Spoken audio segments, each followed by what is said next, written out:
entre ellos mismos y toda esa cosa. Si tú eres millonario en dólares y quieres aceptar el judaísmo, casarte con una mujer judía, pues entonces tú aceptas el judaísmo, pero eso no es para pobres, porque en Israel no hay pobres. Entonces, eso es un cumplimiento de una de las promesas de la Biblia que dice: joven fui y he envejecido y no he visto justo desamparado, ni que su simiente mendigue pan. Vuelvo para que no se me pierda en el camino. Alrededor de 6.000 años la caída en pecado. Hay una provisión de redención que es el judaísmo, práctica religiosa exclusiva, porque el judaísmo no hace seguidores. El judaísmo no busca tener prosélitos.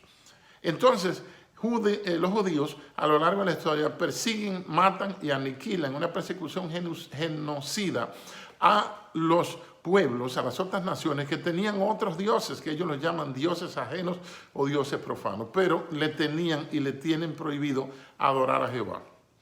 Pasaron cerca de 4.000 años sin ninguna provisión de salvación, al menos lo que cuentan los judíos, porque el que cuenta la historia es dueño de ella. Entonces, hasta que llega la dispensación de la gracia 4.000 años después. Entonces ahí ya el Evangelio de Jesucristo abre las puertas para todo aquel que cree en Él, no sea condenado, ¿verdad?, sino que venga a vida eterna. Entonces la pregunta es, ¿cuál fue, si es que la hubo, la provisión de perdón y redención para los no judíos al caer todos en pecado?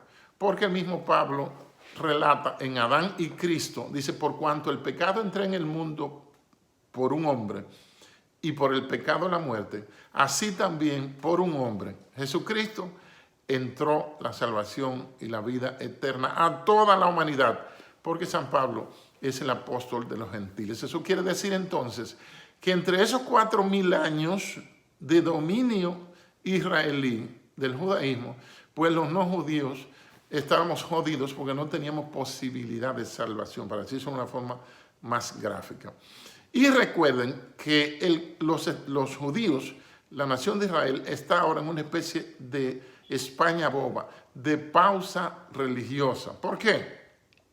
Porque cuando Jesucristo hace su sacrificio en la cruz del Calvario y proclama consumatum est, es decir, consumado es, o sea, terminé ya la obra redentora, ahí se raja el velo del templo y en un proceso que no ha sido explicado, no sé si Flavio Josefo lo explica, entonces se interrumpe el culto sacrificial judaico, matando tórtolas, palominos, ovejas, bueyes y esas cosas, becerros.